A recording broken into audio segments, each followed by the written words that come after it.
Ahora, en Dimensión Salud, la entrevista del día.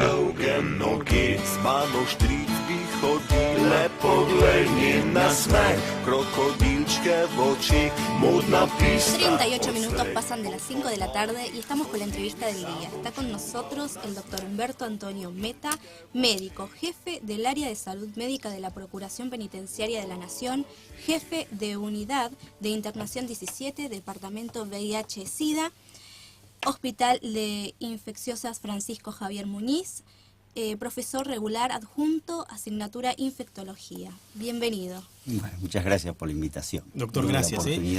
Así allí en el Hospital Muñiz tenemos un gran amigo, que es el doctor Ignacio Maglio. Ignacio Maglio, exactamente, exactamente. El hijo de Paco. Hijo de Paco Maglio, Otro Francisco gran amigo. Maglio. Sí. Doctor, muchas gracias por una venir. Institución. Porque sabemos que están trabajando, y mucho desde la Procuración, con la presentación del informe. Sí, hoy casualmente se está presentando el informe, ya está en curso, el informe del año 2015. El informe del año 2015.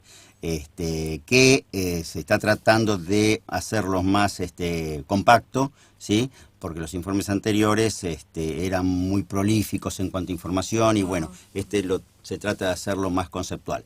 Pero no por eso demuestran menos cosas, ¿no? Yo le estuve pegando una miradita ya al informe 2015, donde de hecho hay un capítulo dedicado especialmente a salud, que es lo que por ahí más nos interesa a nosotros, y de hecho desagregado por especialidad, ¿no? Las consultas por especialidad de los internos. Exactamente. Siempre en todos los informes está el apartado, el capítulo de salud. Y una de las cosas que venimos haciendo desde el inicio de nuestra actividad en la Procuración, en la actividad médica, año 1998, la Procuración se genera o se crea en el año 1993, es precisamente esto, evaluar las patologías que más inciden en los reclamos que nos hacen o las demandas que nos hacen para que nosotros intervengamos.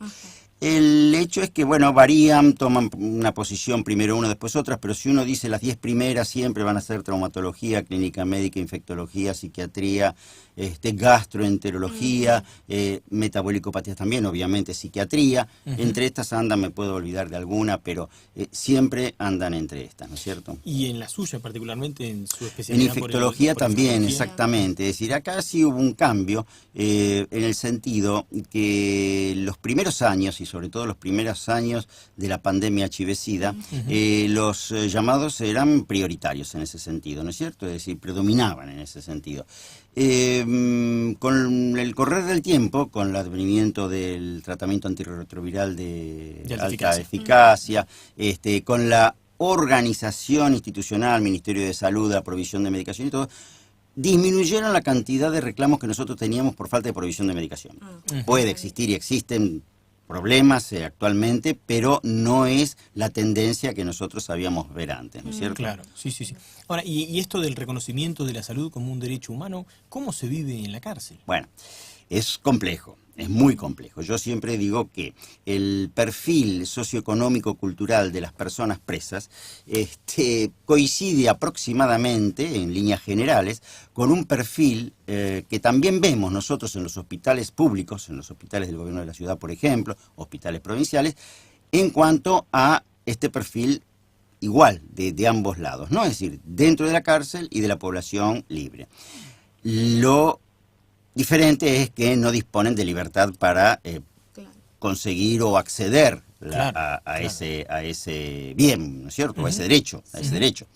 El tema es que precisamente los obstáculos están fundamentalmente fuera de lo que pudiera llamarse puramente profesional o médico. Está en la infraestructura, está en la estructura general del sistema, está en la falta de comprensión de la labor o del sentido de la detención, de la privación de la libertad.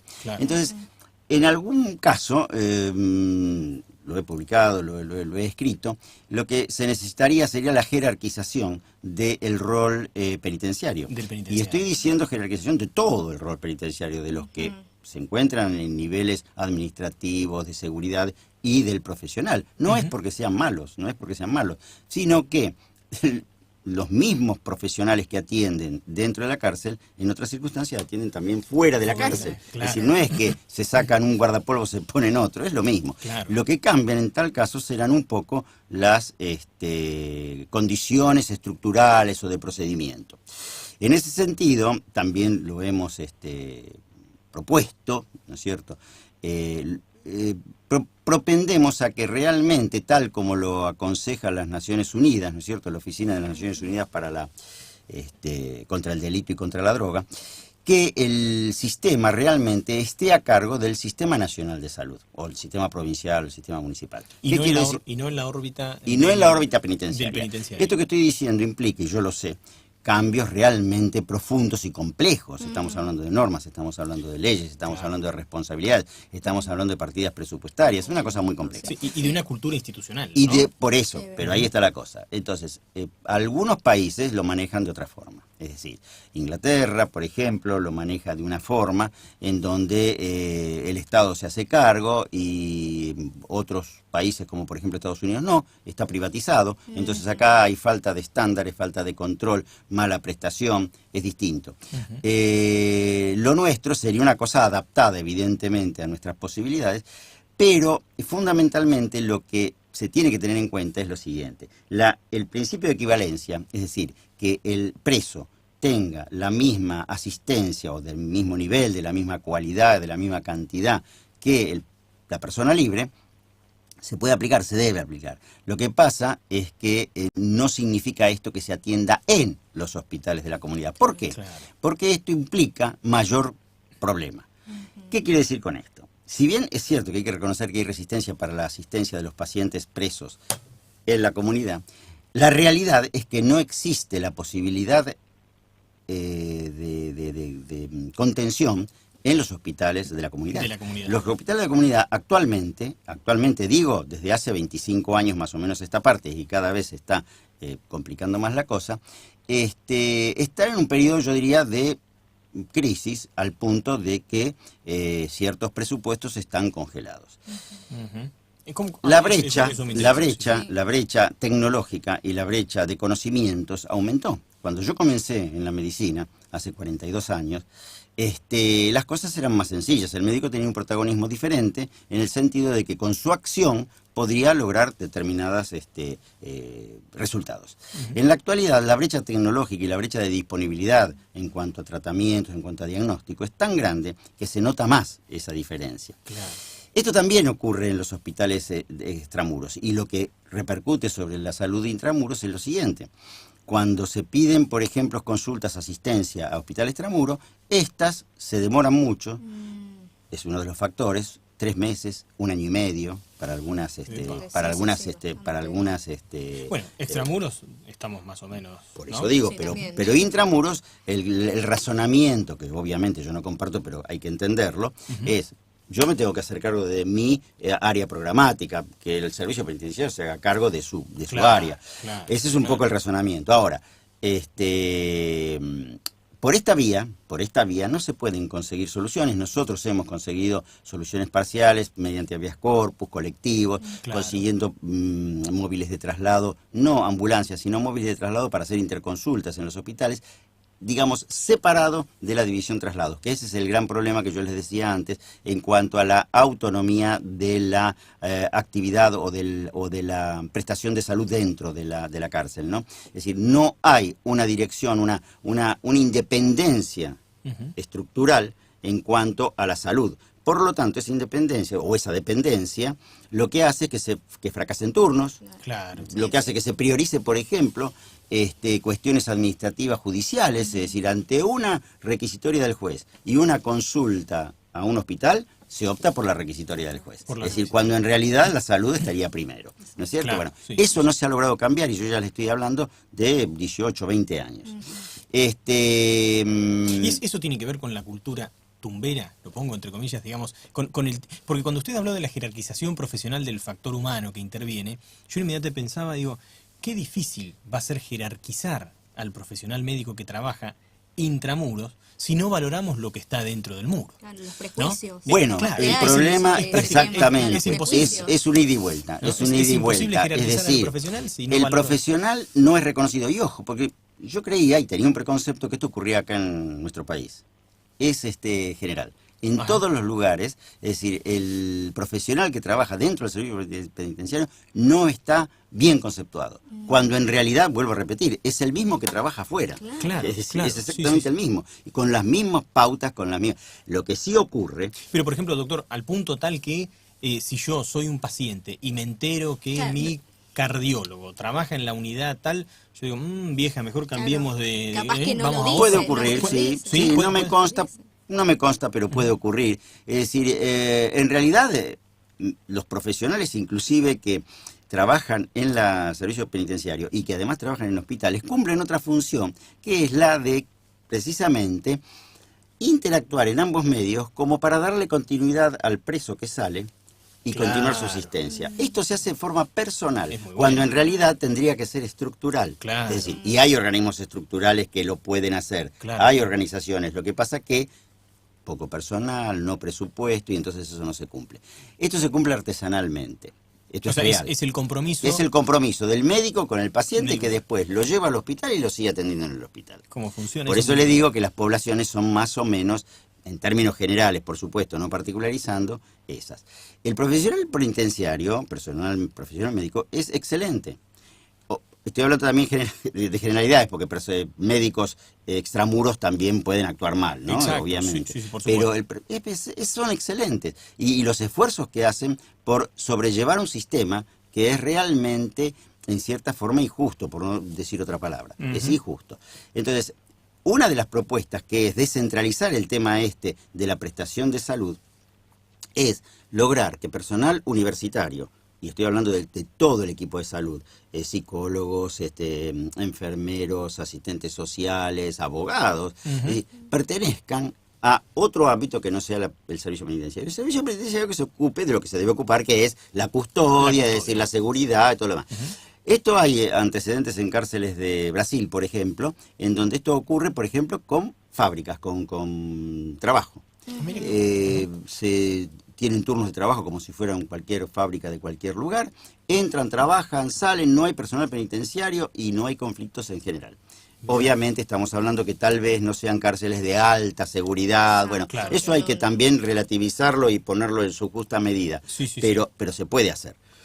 Esto que yo proponía, que proponía nuestra área, era precisamente lograr que se implementara esta situación a través de profesionales del Ministerio de Salud que no tuvieran nada que ver con el servicio penitenciario. La prueba está en que hay personal contratado, médicos contratados en el servicio penitenciario por el Ministerio de Justicia, no por el servicio penitenciario, por el Ministerio de Justicia. Y el rol o el desempeño de estos médicos es absolutamente diferente. Es diferente en cuanto a la relación con el servicio penitenciario. Tienen más independencia. Si esto uno lo extrapola, dice, bueno, si los médicos que actúan son directamente dependientes del gobierno de la ciudad, gobierno municipal, gobierno nacional, no sé, la cosa sería diferente. Esto también trae aparejado una reducción del preconcepto del preso. El preso, evidentemente, si el personal o el médico es penitenciario, lo tiene en su contra. Claro. Desde la transferencia, ¿no es cierto? Lo tiene en su contra. Si es de otro ámbito, Capaz es que diferente, es el médico. es Es el el médico. médico, Eso sí. también operaría.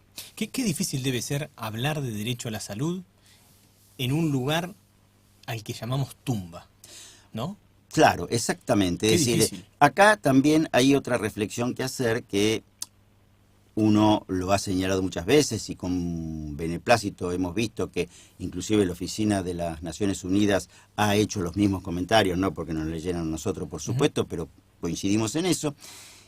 En cuanto a la posibilidad de descentralizar esto, ¿no es cierto? Descentralizarlo, pero con un criterio humanístico. Y en eso vamos a lo que decíamos antes. Hay que jerarquizar el personal penitenciario, y ya no estoy hablando de los médicos, mediante la formación humanística. mediante la formación profesional, ¿sí? Y todos los que están adentro también hay que pensar de que participan de esa vida durante los 365 días del año, ¿no es cierto? Entonces, claro. eso hay que cambiarlo. Uno lo dice muy fácil, tal vez acá en una radio, en una clase, en lo que fuere, pero hay que vivirlo, hay que vivirlo. ¿No es cierto? Una de las cosas que hay tensión, obviamente, es porque hay déficit de personal especializado, médico, y esto trae mucho recambio. Claro, tenés una rotación de gente que no termina nunca de llegar, que ya se va, ¿no? Exactamente, es decir, no soportan la tensión. Claro. Obviamente que también las pautas que se dictan desde un nivel central, ¿sí? No porque sean desconocidas las realidades que se viven dentro de la cárcel, son pautas, yo diría, principistas. Las cosas deben ser así, el debe ser. Claro. Y en eso podemos hacer la mejor ley que ustedes quieran. Sin duda. ¿De acuerdo? Ahora, cuando lo vamos a aplicar, esto es inaplicable. Y esto lo dicen los propios profesionales del servicio. Obviamente no lo pueden manifestar directamente a la jerarquía porque es un régimen piramidal. Claro. Pero nosotros podemos rescatarlo. Una de nuestras funciones, además de asistir a los pacientes que nos llaman por demandas, es precisamente hacer auditorías. Y en las auditorías, que hemos hecho muchas cantidades, vemos las realidades en cuanto al edilicio, en cuanto a la higiene. Es decir, y en estos años las cosas no han cambiado. Cambian, por ejemplo, en un momento determinado, en un sector determinado, y cuando uno vuelve al año, 2 años, se han vuelto a deteriorar. Es decir, no hay cambios estructurales. Lo que sí percibimos nosotros que son cambios puntuales. Es decir, claro. ¿cuál es el rol importante de la Procuración en el sentido médico? Hemos logrado, y logramos permanentemente, cambios en cuanto a la asistencia, puntualmente de tal o cual preso. Eso le quería preguntar. Por ejemplo, el año pasado, una jornada muy interesante organizada por la Procuración respecto de los adultos mayores privados de la libertad, ¿no? Bueno, ese es otro tema. Los adultos mayores, obviamente, si ustedes se apegan a la ley, 70 años, tienen que estar con arresto domiciliario. Eso no ocurre automáticamente. Claro. Pero el artículo 33 de la 24.660 habla de eso, el 32-33. Pero también en ese artículo, que están los mayores de 70 años, están las embarazadas. Eso le quería Y preguntar. están, que también ocurre, las embarazadas, que no en todos los casos, de hecho la Procuración tiene que hacer acciones, ya sea amicus curiae, habeas corpus, etcétera, como para lograr una cuestión que está dispuesta por ley. Pero además de los pacientes terminales o incurables.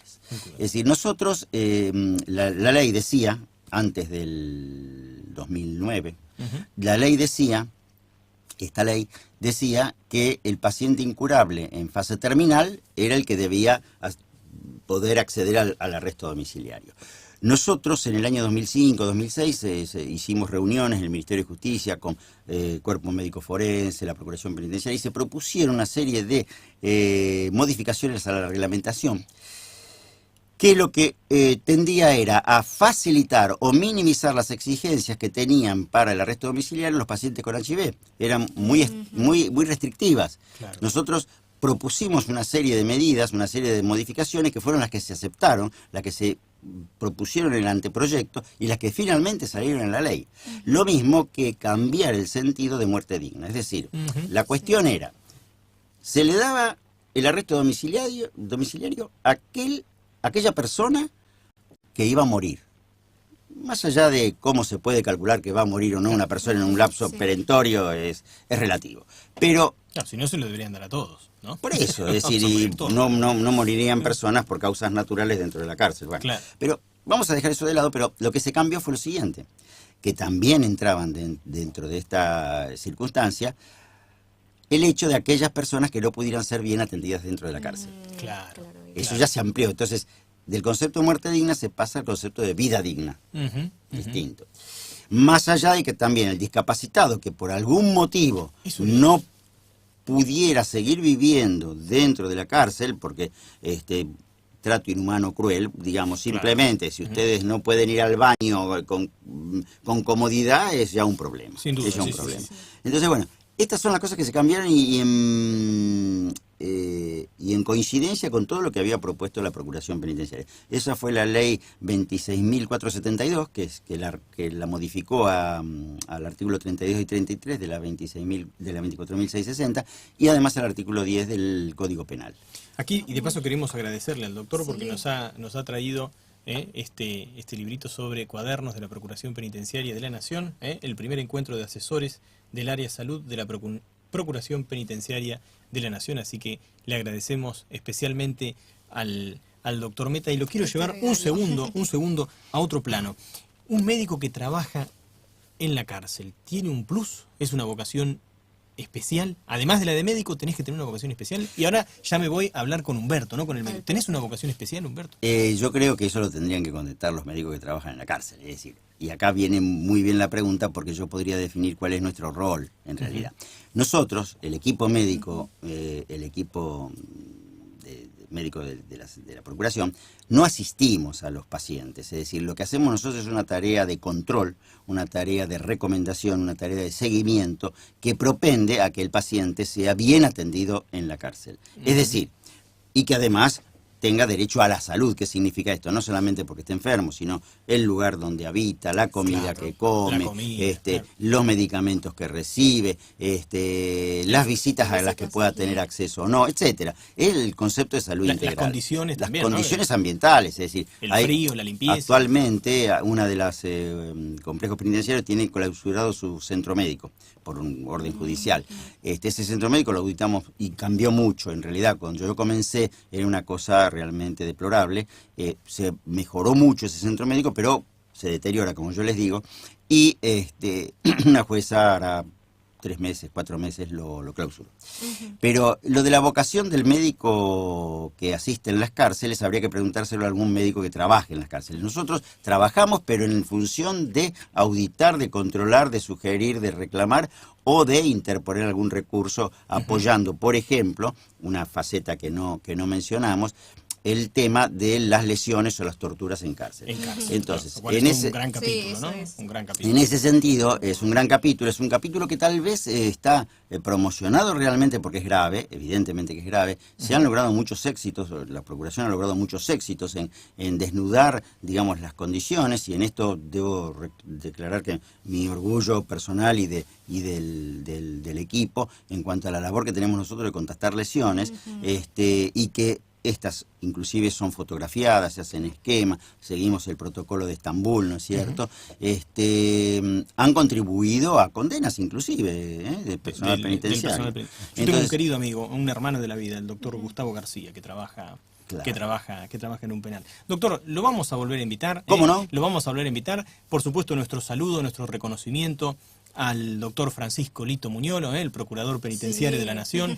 Un gran saludo, un gran abrazo al procurador, y al amigo Alberto Volpi, amigos de allí de la Procuración que trabajan comprometidos, codo a codo, y nosotros desde aquí queremos amplificar el trabajo que hacen porque sinceramente es un trabajo magnífico. Nadie quiere ir a trabajar. Yo les agradezco por ello. Yo les agradezco por ello. Y sobre todo porque vamos a trabajar al infierno, como decís vos. A veces no es tanto infierno, pero y creo que somos uno de los organismos que con más continuidad, persistencia y tiempo, que lo hacemos cotidianamente.